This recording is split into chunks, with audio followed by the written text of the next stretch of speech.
ایک دفعہ کا ذکر ہے، ایک جنگل میں ایک بہت بڑا ہاتھی رہتا تھا۔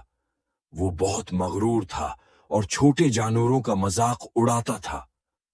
وہ جہاں بھی جاتا چھوٹے جانوروں کو دھمکاتا اور انہیں تنگ کرتا۔ جنگل کے جانور بہت پریشان تھے۔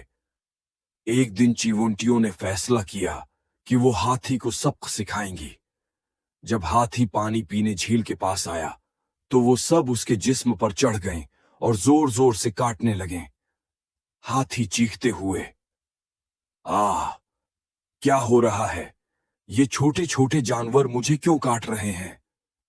ہاتھی بہت تکلیف میں بھاگا اور آخرکار چیونٹیوں سے معافی مانگی۔ اس دن کے بعد ہاتھی نے سب کے ساتھ نرمی سے پیش آنے کا وعدہ کیا۔ نریٹر: چھوٹے جانوروں نے مل کر ہاتھی کو سبق سکھایا کہ اتحاد میں بہت طاقت ہوتی ہے، اور جنگل میں امن قائم ہو گیا۔